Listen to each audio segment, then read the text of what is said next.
Assalamualaikum warahmatullahi wabarakatuh. Yang terhormat kepada Ibu Dr. Muthoharah Tahir MPD selaku guru pengampu mata kuliah landasan pendidikan, kami dari kelompok 6 akan memaparkan materi tentang landasan psikologis pendidikan. Dengan saya Honsa Hafizah dan rekan saya Widi Ramadhani.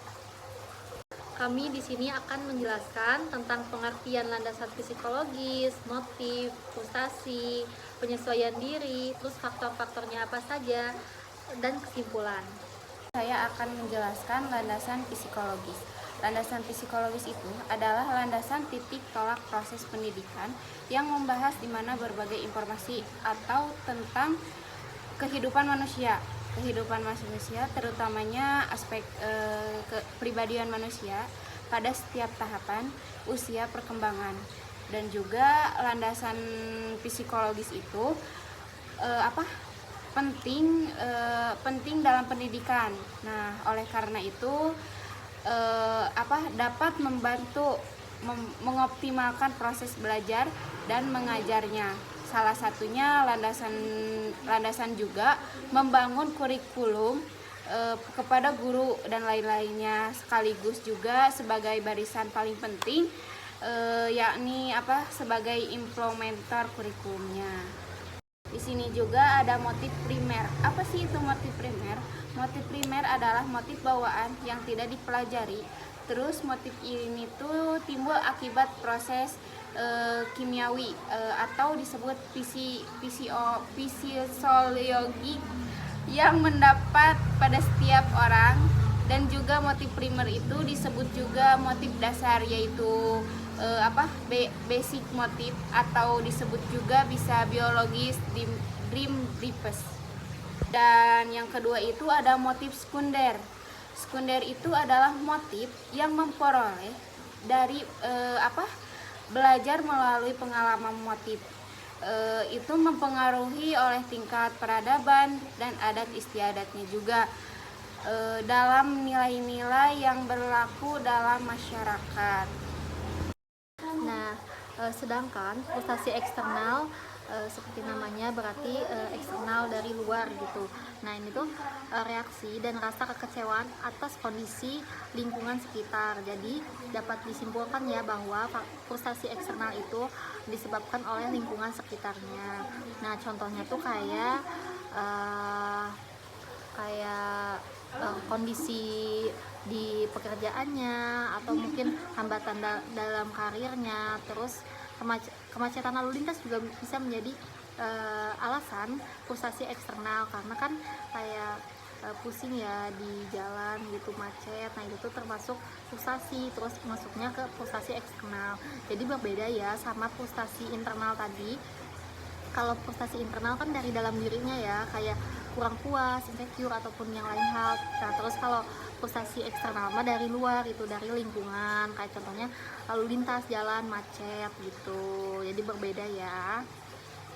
Nah, terus tanda-tanda frustasi itu apa aja sih? Kayak mudah tersinggung, terus sulit fokus, hilang kesabaran, terus mudah cemas orangnya gitu, atau mudah sedih juga, dan banyak lagi contoh lainnya.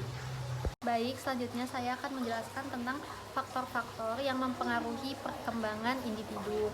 Nah, faktornya tuh ada hereditas. Jadi hereditas itu merupakan proses pewarisan dari generasi ke generasi gitu melalui reproduksi. Nah, itu bisa menurunkan sifat, terus fisik maupun perilaku gitu, atau biokimia. Nah, jadi si hereditas ini tuh ternyata faktor utama loh dalam mempengaruhi perkembangan individu, karena kan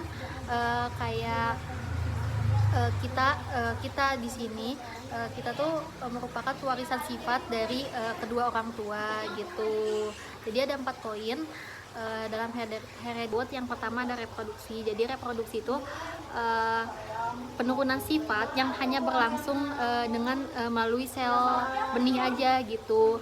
Nah, yang kedua ada konformitas. Jadi konformitas itu penurunan sifat yang mengikuti pola dari generasi sebelumnya. Kayak contohnya orang tua mewariskan sifat ataupun fisik kepada anaknya. Kayak contohnya misalkan ibunya tinggi atau ayahnya tinggi, nah berarti otomatis anaknya juga ikut tinggi gitu. Nah yang ketiga ada variasi, yaitu bahwa proses penurunan sifat-sifat itu akan terjadi bervariasi atau beraneka ragam gitu antara adik dan kakaknya.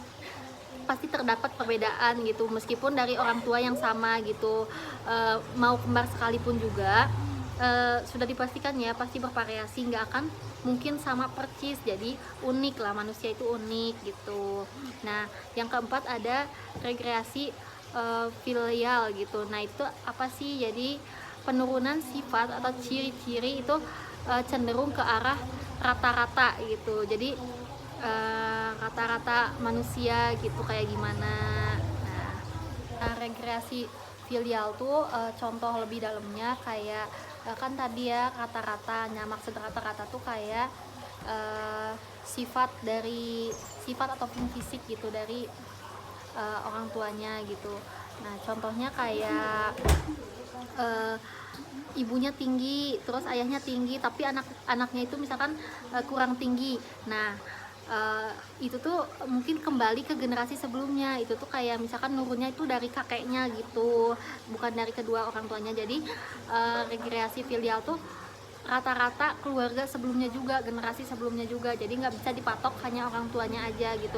Ternyata walaupun orang tuanya tinggi keduanya, terus kakek neneknya enggak gitu, nah otomatis anaknya juga ada berpotensi menurunkannya ke turunan dari kakeknya gitu. Baik, selanjutnya saya akan menjelaskan tentang penyesuaian diri. Nah, di sini ada 5 poin ya. Jadi yang pertama itu ada reaksi bertahan. Nah, itu merupakan defense reaction atau bentuk penyesuaian diri yang salah gitu, di mana seseorang berusaha mempertahankan dirinya seolah-olah tidak menghadapi kegagalan ataupun kesalahan. Jadi dia tuh kekeh gitu, ego terhadap opini dia bahwa dia tuh merasa nggak salah gitu atau gak mau salah. Selanjutnya ada perasaan rendah diri gitu. Jadi perasaan rendah diri itu kayak merasa dirinya tuh lebih nggak mampu lah dari orang lain, atau misalkan insecure. Nah itu tuh merupakan perasaan rendah diri ya. Jadi merasa dirinya itu tidak mampu gitu ataupun tidak bisa lebih dari orang lain gitu. Nah adapun cara ya yang bisa kita lakukan untuk mengatasi rasa rendah diri ini, kayak kenali diri sendiri, terus coba mencintai diri sendiri, atau mungkin jangan terlalu mikirin omongan orang lain. Nah itu merupakan salah satu cara untuk mengatasi perasaan rendah diri. Nah selanjutnya ada perasaan gagal. Jadi perasaan gagal tuh masih keterkaitan dengan perasaan tidak mampu. Jadi dimana gagal pasti tidak mampu, dan tidak mampu itu pasti gagal gitu.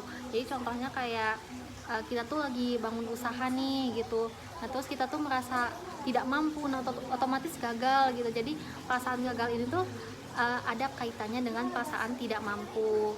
Selanjutnya kayak perasaan bersalah. Jadi perasaan bersalah terlalu mungkin memikirkan hal-hal yang di luar kendali kita gitu, merasa salah. Contohnya nggak sengaja nyenggol orang terus kepikiran gitu sampai besoknya gitu. Nah itu tuh merasa perasaan bersalah gitu. Atau mungkin kita melakukan kesalahan terus merasa bersalahnya tuh terus-terusan. Nah mungkin ada baiknya kita peka terhadap bersalah gitu. Tapi kalau terus dipikirkan apalagi di luar kendali kita, nah itu menjadi dampak negatif juga ya bagi diri kita sendiri gitu.